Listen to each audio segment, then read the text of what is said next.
Welcome back. We're still watching Newsfeed PM, the late edition. So tonight we're asking you, do you still have confidence in SAPS leadership following Nhlanhla Mkhwanazi's claims? Send us your views on WhatsApp. The number is 072-110-5584 or give us a call on 010-594-6010 as the story continues to develop and more reactions come in from so many sides of our society. We continue to hear more of those views. We're joined now by the South African Human Rights Commission's chairperson, Reverend Chris Nissen, joining us via video link. We're also joined by specialist investigator, Mr. Mike Boles, and communication strategist and social commentator, Mr. Kondile Ketama, joins us as well. Gentlemen, a good evening to you. Thank you so much for joining us.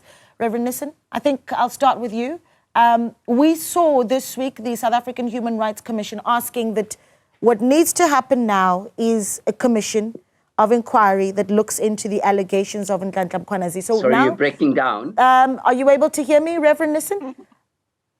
So I'm asking that your own requests as the Human Rights Commission was for a commission of inquiry to look into the allegations. Are you able to hear me? Yes, I can hear you. Okay, certainly. Great. The response, though, that we've gotten so far, we certainly heard that from the Speaker of the National Assembly, Thoko Didiza, just in the recent few hours, is that 3 portfolio committees in Parliament will be looking into these allegations, intelligence, justice and police. Are you happy with that as a first step, as the SAHRC? No, indeed. I mean, that is a very good step in the right direction. However, committees will debate and they'll all come together and they'll discuss these issues. But I think it's incumbent on the president of this country, of the Republic of South Africa, for such serious allegations, to really call for investigations. Whilst we welcome the steps of the 3 committees and the works done by the Speaker of Parliament, which we really appreciate, but we do think that there should be a swift inquiry to deal with this in order to build confidence and trust, not only in the law enforcement agencies in this country, but also into the government, because the law enforcement agencies are being appointed by the government. And because we face so many problems in crime, preventing and combating crime, the levels of crime and all the other issues in our country related to it. So it's very important that we appeal to the president to at least from the president's side do an inquiry. But we do welcome the 3 departments in terms of looking at and perhaps making to the president a recommendation to say the best interest is that we need to have an inquiry or investigation, but we cannot leave it hanging there. We need decisive and swift action on having to look into these issues, because these issues of our national concern and it reaches a lot of issues that will destabilize the confidence, the trust of the South Africans in the law enforcement agencies and of course, the criminal justice system.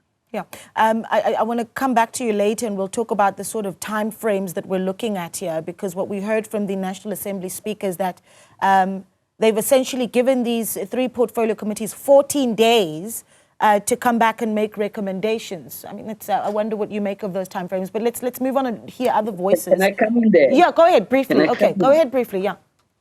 Very briefly, you see, we would encourage the portfolio committees to advise the president to put together, and those 3 portfolio committees are very important portfolio committees, to advise the president within 14 days to say, as they said, 14 days, not hours, to say, please put together a task team.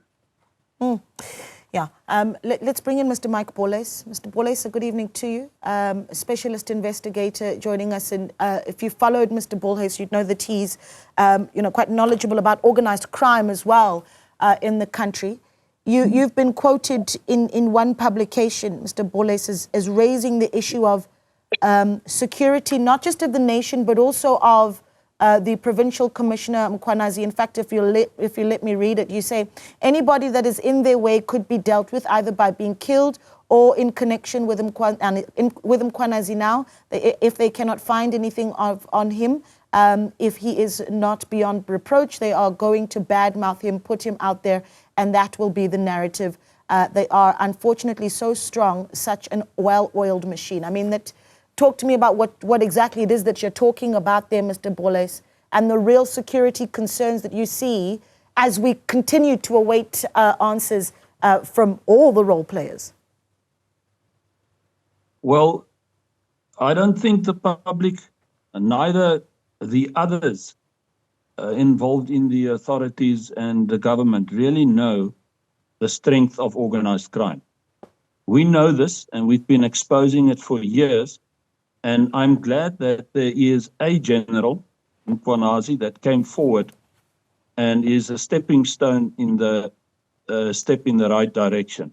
What he said with facts has now opened up.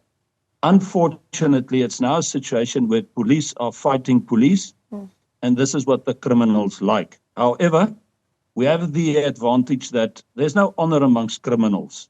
So this is a pressure cooker system. We will see much more happening, and a lot more will come to light. But the public has a right to know. You know, if the public, the authorities, and the government does not work together in this country, you cannot take one of the facets out. You will never curb, stop, prevent, investigate, and solve crime. Now, the issue with the intimidation in the police is severe. Most of the policemen, I know all these policemen, but most of the policemen we are working with are on the ground, from brigadier down.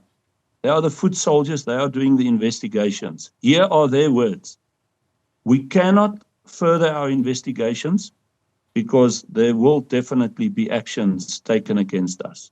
You know, if a docket or investigation is stopped, those policemen aren't given a real reason.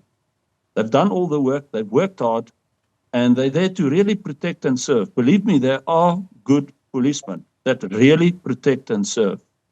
But unfortunately, all power corrupts, and there are many policemen, not qualified, highly positioned policemen. They're not qualified, that has the power, and them as a group. And remember, organized crime is a group. It's government officials, it's authority officials, and it's people in business.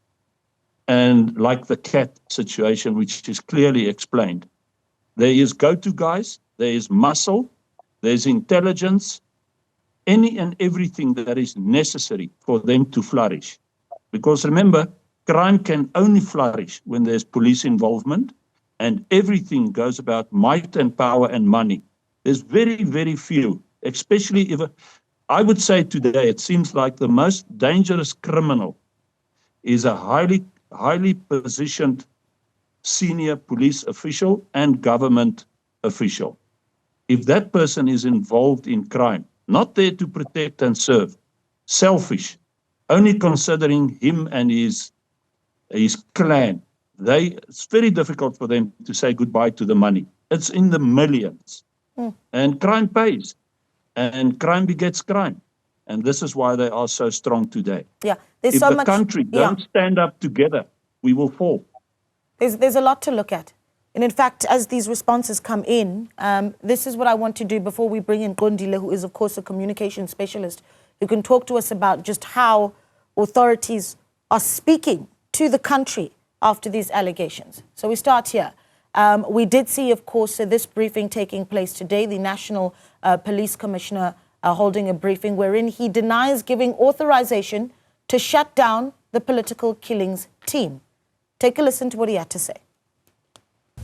Well, I'm sure you have not seen any letter that I've signed to close the unit. I have not signed it, and I don't think anybody have ever seen a letter where I've signed off the closure of the unit. Well, you hear that by the National Police Commissioner, but speaking to Newzroom Afrika at the weekend, the Deputy Police Commissioner, Shadrack Spear, claimed that Masemola was aware of the letter. Remember, upon receipt of the instruction, let's say from the minister, in writing, to the national commissioner, not to me. The minister communicated, rightfully so, to the national commissioner. The national commissioner's next level is to me, as a deputy national commissioner responsible for detectives, and say, this is your environment, I want this done as per the minister's instruction by this date, from the national commissioner. Mine is to say to the divisional commissioner, this is what needs to happen. Yeah. So who exactly is it that signed off on the disbanding of the political killings task team? Gondile, help us out here, because there's the issue of the different voices that we're hearing amongst the leadership of the SAPS, right? What sounds like contradiction from the National Police Commissioner and his deputy. And then, of course, you've got, statements coming from the Minister Senzo Mchunu. I remember Ian Cameron just today talking about how he's concerned that you've got fragmented conversations that are taking place, showing that there is no unified voice coming from the leadership of the SAPS. What are we doing here from a communications point of view? Yeah, I think that fragmentation comes as a result of a lack of internal communications, because I think the ministry and the administration were supposed to sit down and work on the plan. I treat this as a crisis communication, and the crisis communications committee has to be functional, and somebody has to lead as a spokesperson for that. And I think both the ministry and the administration were supposed to have revoked or evoked or operationalized the communications. It is there. I mean, I know government has got communication crisis from the presidency down to municipalities, and this is what was supposed to have been engaged, and one person communicate one message, whether from the secretariat or from the ministry. Well, you from the political communications point of view, you'd say the minister has got the right to talk anytime. But as for the secretariat of SAPS, they were supposed to have sat down and really chart a way forward so that there is one voice. So that fragmentation was not necessary at all. But I must say, looking at the broader issue of the general, I think the presidency has been able to manage this crisis properly. A spokesperson of the president was there. The statement was issued on time, despite that the president is in Brazil and dealing with other government business. What would be critical is the second phase, because this was the first phase at the level of the presidency, PR 101. I think they've passed that one excellently so. What the country now is now expecting is the second phase at the level of the presidency, as to when is the president going to address, call the family meeting, how are things are going to unfold. And I think that is what is key now in the communication space. But as for SAPS, I think there's a need for them to really try and bring this element of communication crisis into being, and one message, it should come from a person that will be trusted by the public. Yeah, I want to get into this when we come out of this ad break. Of course, we did see one of the individuals mentioned by the General Nhlanhla Mkhwanazi, Vusumuzi Cat Nhlanhla, who was found in possession of a cell phone during a prison raid. Perhaps Mr. Mike Boles can talk to us a little bit about the biggest concerns that come from that. Such someone who is, of course, in our prisons and yet has access to cell phones, and what that could give him the power or access to do. We'll get into that on the other side of this. Stay with us. Welcome back. Well, we continue to look at developments. This is after, of course, the explosive briefing by the KZN Police Commissioner on Sunday. We did see, of course, today the National Police Commissioner giving his own briefing, talking about how the allegations are being looked at with great urgency. Also mentioning the fact that he himself, or rather putting his version of events down onto the issue of the disbanding of that political killings task team. But let's take calls now. Mulwantwa is calling in from Kempton Park. Mulwantwa, good evening. Thanks for calling. Good evening, Lady Malego.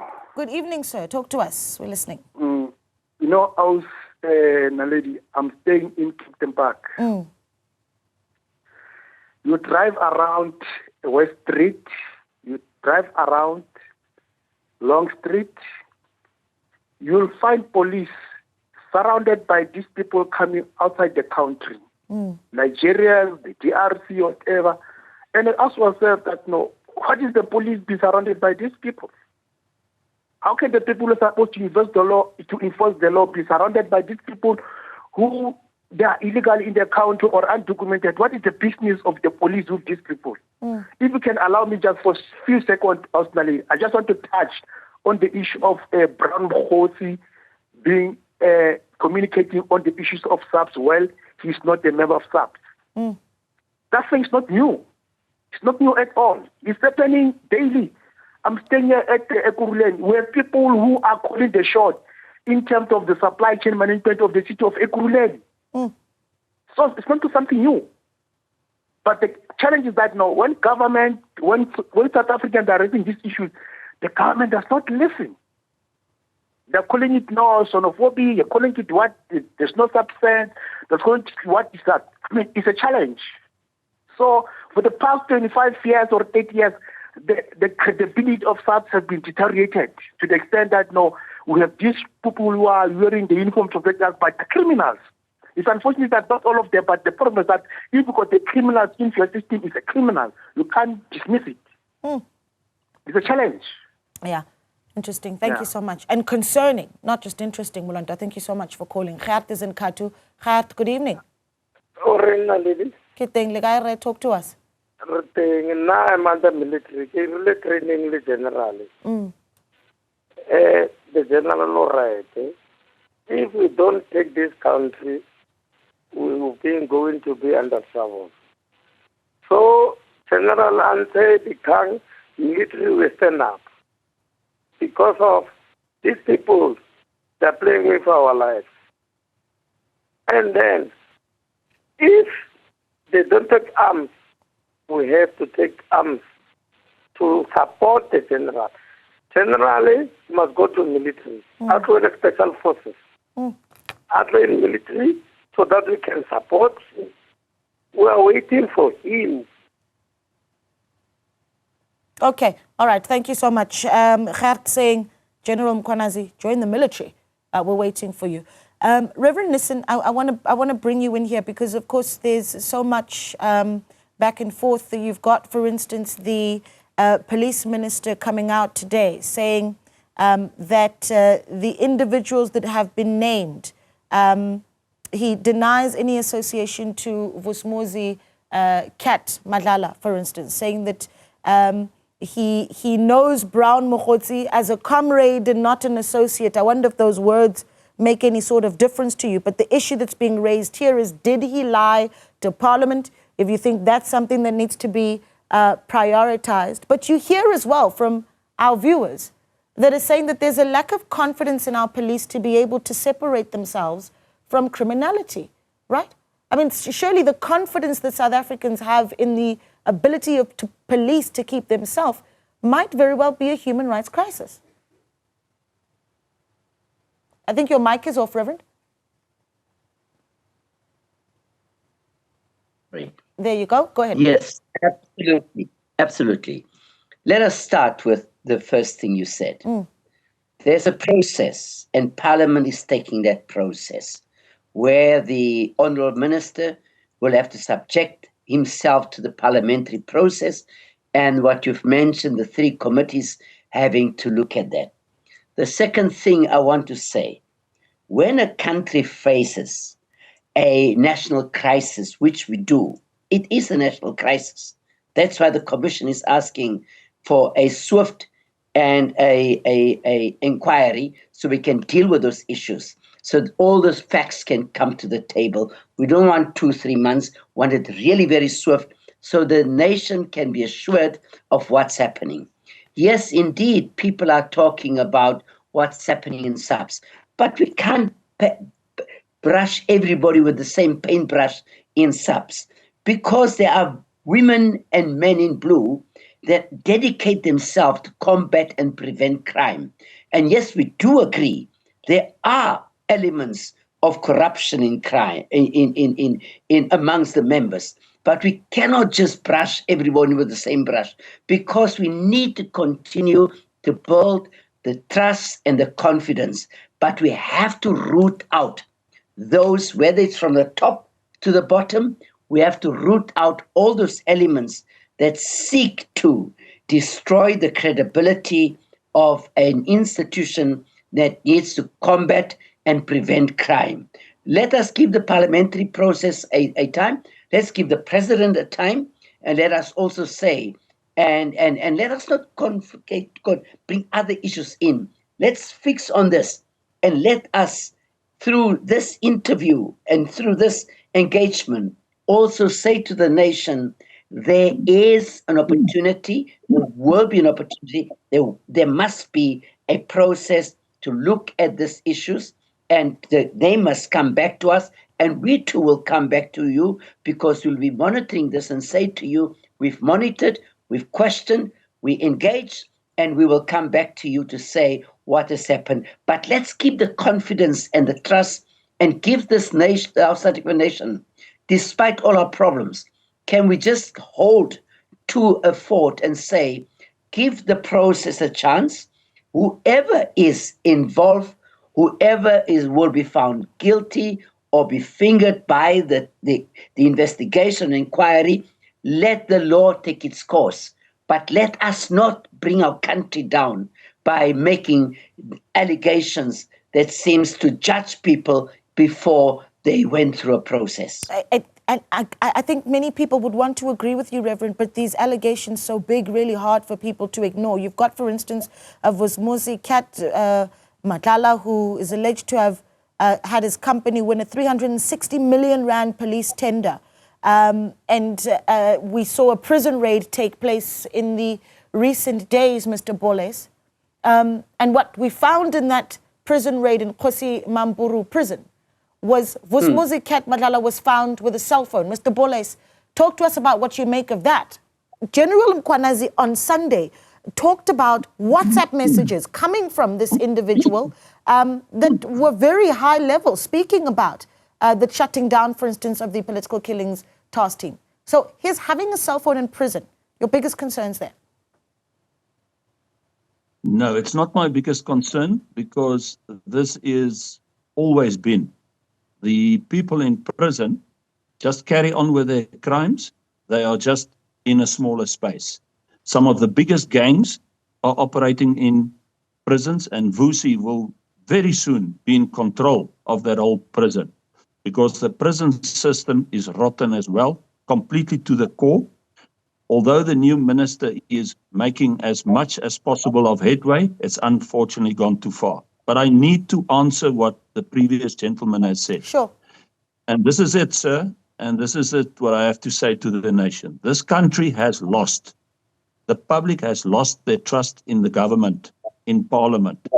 You cannot proceed with organized crime, investigating it, unless it is absolutely extreme professionals that understands what organized crime is, how it works, and is experts.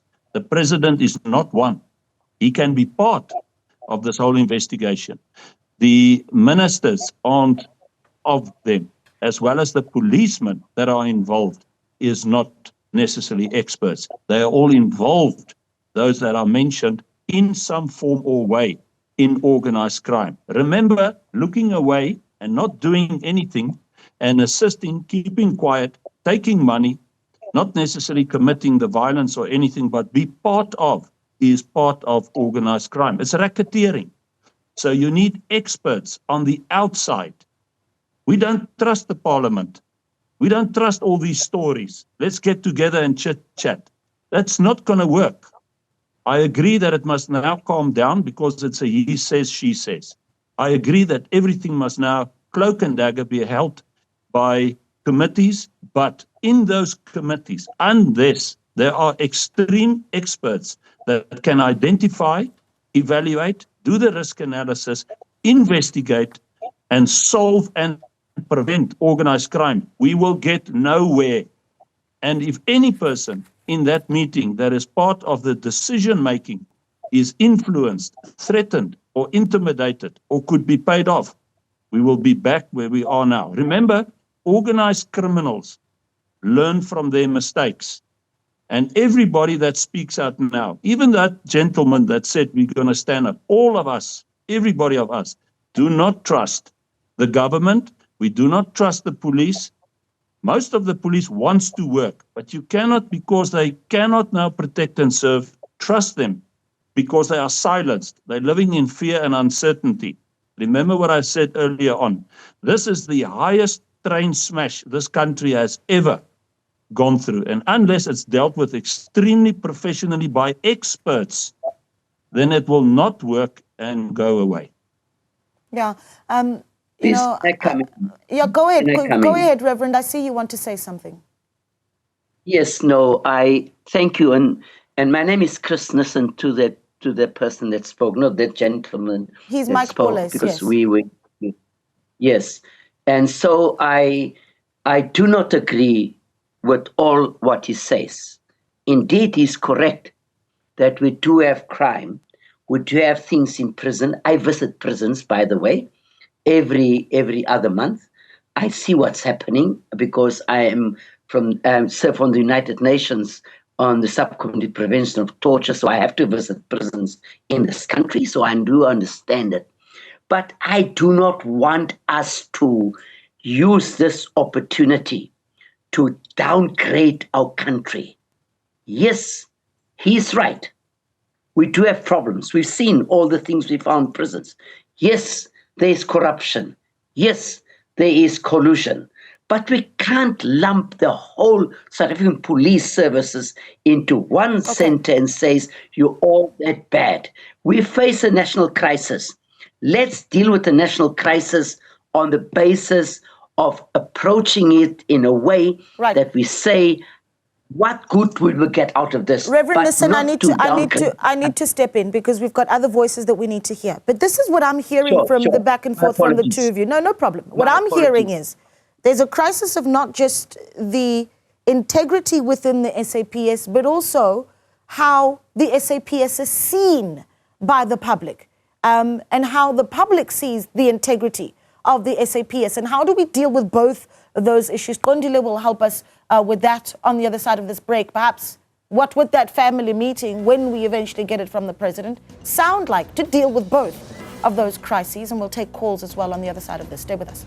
Welcome back. We continue our discussion on the, of course, implications of that briefing by General Mkhwanazi on Sunday. Its reactions continue to come in well into the week. We've seen, of course, the National Police Commissioner coming out as well, sharing his views, saying that there are urgent interventions that are needed to restore public confidence in South Africa. He's also come out and said that he denies giving any authorization to shut down the political killings task team. Let's take calls. Retabile is in Mokopane. Retabile, good evening. Thanks for calling.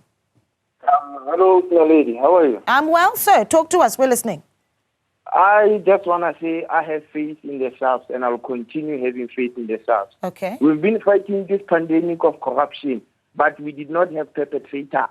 Now at least we have suspects, although they are not proven guilty, but we have a direction, you see. So that gives me hope that at least some positivity going forward. So even as fellow South Africans, this is our country. We cannot lose hope for SAPS. We must continue having hope in them and hoping for the best. Eventually we'll break through. Okay. Optimism there from Retabile. Thank you so much for calling. Gosnati is in Durban. Gosnati, good evening. Hi, my lady. How are you? I'm well, sir. Thank you so much for calling. Talk to us. I'm good. My lady, just to zoom into your question, I think we still have a hope for in our SAPS system if we have people of Mkhwanazi's character.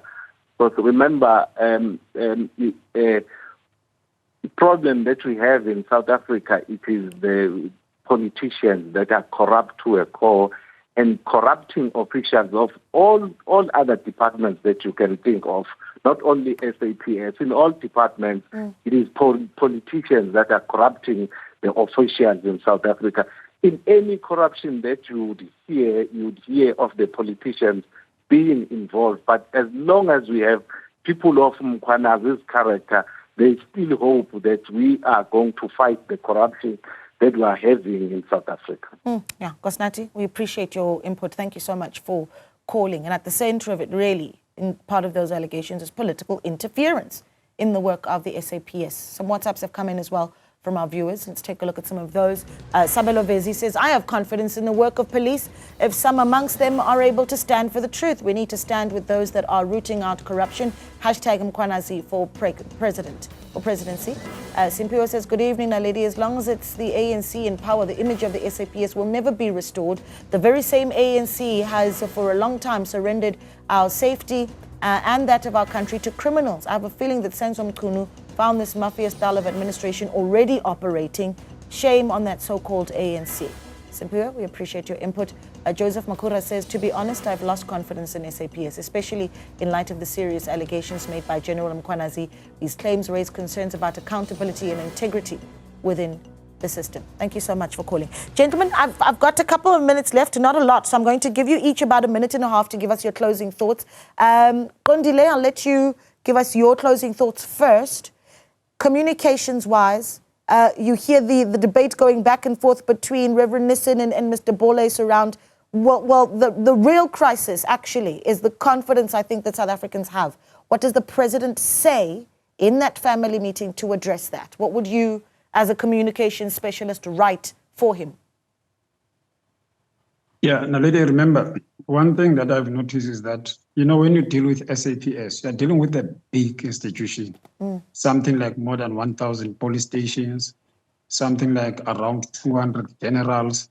So you in a big institution like that, and where there are issues related to integrity, and so you are bound to have problems, especially when it comes to communications. So the communications machinery is as good as the leadership. So if there's a problem within the leadership, it will be difficult for you to communicate.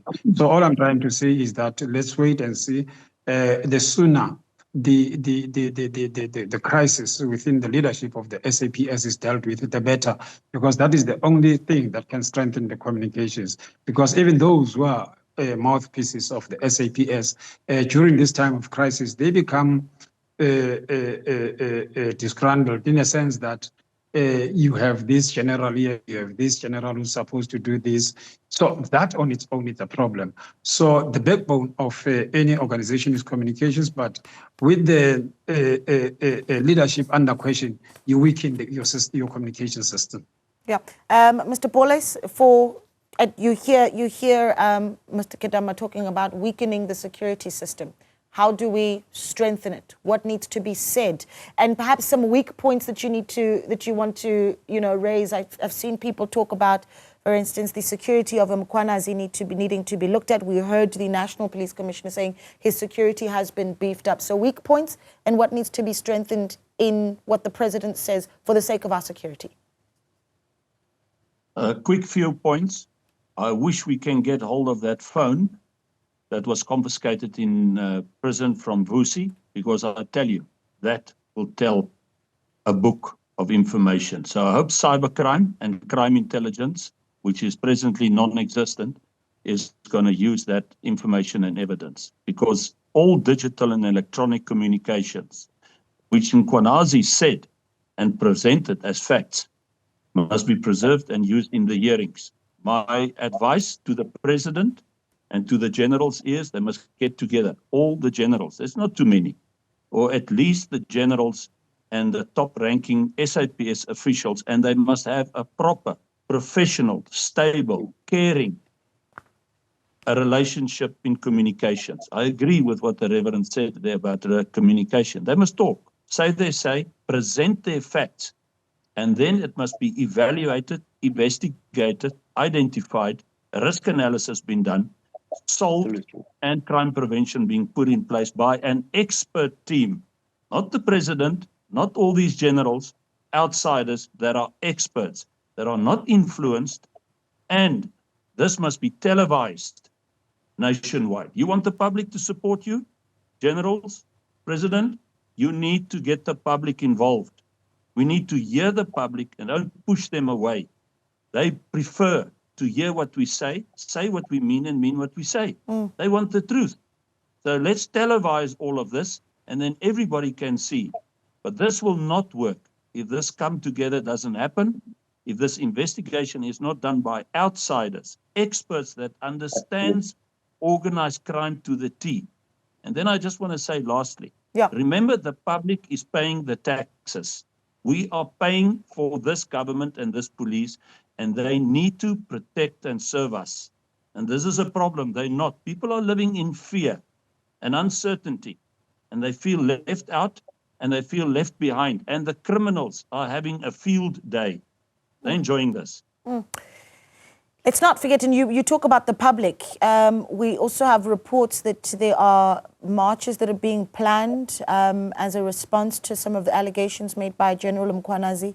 We know that one planned for next week in Durban. And so the public watching this very closely, Reverend Nissen, I don't know if you want to say anything to the average South African, what they need to be doing or saying, as we know South Africans, very outspoken we are, and what needs to happen next for you. No, thank you so much. I would like to agree with my fellow panelist. Really, what my colleague has just said now, it's very important. We need to have an independent and transparent investigation so the nation can hear what is happening, because we do face a national crisis. And it's very important that we have to listen from the president's side, speaking to the family, but open, independent, transparent investigation, but it must be swift. We can't wait for 3, 6, 7, 8 months. So it must be swift. The second thing is, of course, as the colleagues that called in to say that, yes, we cannot now this time, because of what happened, right, make, as if our law enforcement agencies are so hopeless and so useless. We must still have confidence and trust, and where there are fault lines, let us attempt to address it, and let us talk to the public in South Africa and say, listen, we do have problems. Yes, there's corruption. Yes, what we've seen in the recent raids. And yes, let the phones talk to the doctor. But let us as South Africans also come together and say, we will support that open, transparent, and swift investigation or inquiry, so that we can also use that as a basis to root out corruption in whatever law enforcement agency or whatever department it is there, so that we can know that the South African citizens must stand up. If you keep quiet, whether it's at the day hospital, whether it's hospital, whether it's at Home Affairs, whether wherever you are, and you allow that to happen, we are all, just supporting it. So let us all stand up, and speak louder, and say that we support South Africa, but we will not keep quiet. Yeah. Reverend, an absolute pleasure having you. Gentlemen, all of you, thank you so much for giving us your time. Reverend Chris Nissen there of the South African Human Rights Commission, Mr. Mike Boles, who is a private investigator, an investigating specialist, as well as Mr. Qondile Kedama, communication strategist and social commentator, as we continue to have this big discussion in the country. While we take a short break, we've got your headlines, though, at the top of the hour. Stay with us.